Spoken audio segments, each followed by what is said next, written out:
As spring training comes to a close, we'll take a look at how Major League Baseball brings some pretty fun jobs to our city. We'll also see how kids are learning to express themselves at Mandel Public Library. We'll meet two sisters whose love of plants turned them into successful green market vendors. Plus, what does it take to paint murals under a bridge? We'll ask an artist who does it all the time. And are you ready for some pickleball? We'll show you what it's all about and where you can play for free. That's all coming up on your West Palm Beach.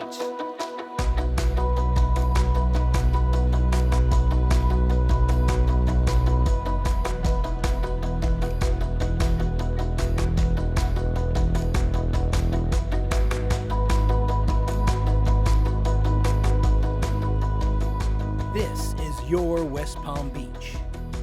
Hi everybody, I'm Cheryl Kahn. Major League Baseball spring training is winding down, and that means some local residents have a little more cash in their pockets after working at the ballpark all season. For food stand operators and drink vendors, hey, ice cold beer, folks. Cold water, cold beer. Spring training at Cacti Park of the Palm Beaches is the place to make good money fast and have a good time, too. It's like a ballpark on the beach. Many of the vendors travel from one series of sporting events to another. So do some of the seasonal park employees, from ushers who lead fans to their seats to those who scan tickets at the front gate. Enjoy the game. Locals who work here say it's one of the best part-time jobs around.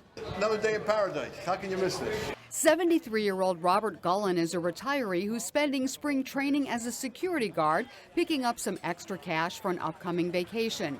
A big part of his job, keeping fans in line while they wait for autographs. There you go. Thanks, sir. It sometimes gets a little intense, but Robert loves being right in the thick of things. I love baseball. I love being outside and engaging with people. What he really likes about this job is that he's constantly on the move. You think it keeps you young? Well, it doesn't hurt. They say that sitting is the new smoking. So, I mean, I don't like sitting around. I got to get up and move around. It's good. As for next season, he and many others say they'll be back. And while lots of kids love baseball, there are other ways to entertain them this time of year. You'll find some of them at Mandel Public Library. 14-month-old Eden is mesmerized by what Miss Dolly is doing during this class at Mandel Public Library. It's all part of a weekly event aimed at families with young kids, brought to the library by Rhythm and Hughes Children's Art and Music Center. Rhythm and Hughes is the most amazing, magical, rainbow happy place on earth for children. And for this class, we just kind of jam out and learn about music and toning, which is like how little kids learn pitches and how to communicate. The classes differ slightly depending on the teacher. In this session, a room full of children from infants to about 5 years old participated, singing and keeping the beat to live music performed by Miss Dolly, as they clap, dance, run, jump, and play, blowing off steam, learning together, and having fun. Eden's mom says it's a chance for both of them to make new friends and for her already musically inclined daughter to find her passion and put it to good use. Miss Dolly was like going ba ba ba, and then she finished it in the same pitch. So yeah, so she was doing that. Eden also likes to dance a lot, so this might be the start of something. yeah, it could be. That looks like a lot of fun. Now, if you're searching for a new hobby that'll also give you a good workout, you might want to head to the pickleball court. Pickleball has been sweeping the nation, and West Palm Beach is no exception.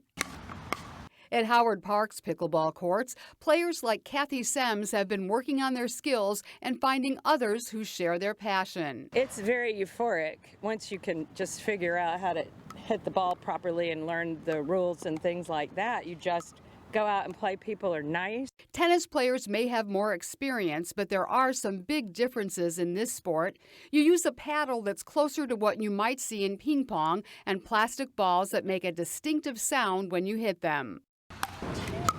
The rules are different too. This area that has aqua lines on either side of the pickleball net is called the kitchen, and you can only enter the kitchen if you let the ball bounce first. But it has become a very popular game in South Florida, and Joan and Michael Gantner say it's a good way to meet new friends. We moved into a community that has outdoor pickleball, has indoor pickleball.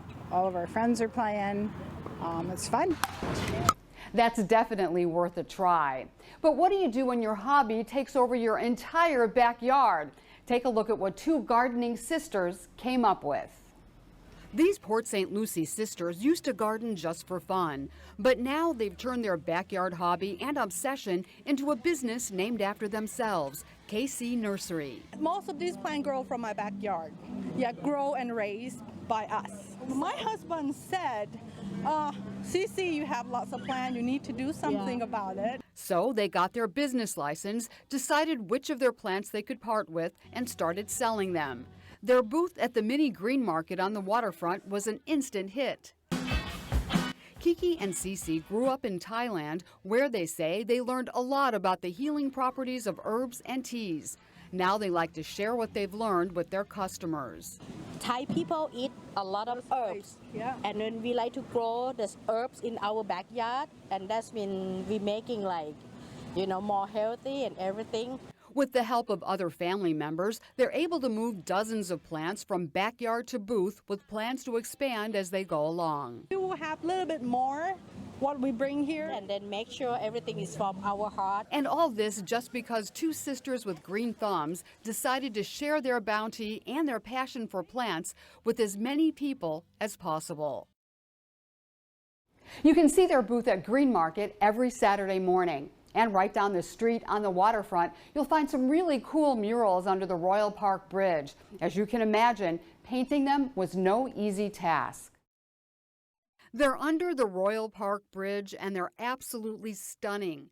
Two beautiful murals with the faces of women peeking out from the water, and they're once again gracing the Intracoastal. They're the creations of Hawaii-born and bred artist Sean Yoro, also known as Hula. I started murals because I didn't want to be in a studio just painting canvas and just having fun. Growing up in Hawaii, I was always on the water, surfing, diving, whatever. So it's kind of an ode to that of just, the playfulness of nature. The murals are making their second appearance here. Originally created during the Canvas Outdoor Art Shows back in 2015 and 16, the weather, water, and wear and tear made this repainting project necessary. Getting it done takes a lot of planning and choreography, with the artists tiptoeing over rocks and balancing on paddle boards, preferably at low tide. It's not like a canvas where I can just start painting at once. Get to come in the day before, study what's going on with the wind, the tides, rocks. There's just so many variables. Hula's murals can be found all over the world, including right down the Intracoastal in Lake Worth Beach. You can find these, his two newest murals, in West Palm Beach, right under the Royal Park Bridge, at Flagler Drive and Okeechobee Boulevard. So if you do have a chance, head down to the waterfront and take a look. Those murals really are gorgeous, and of course, they're in your West Palm Beach. I'm Cheryl Kahn. Have a great day.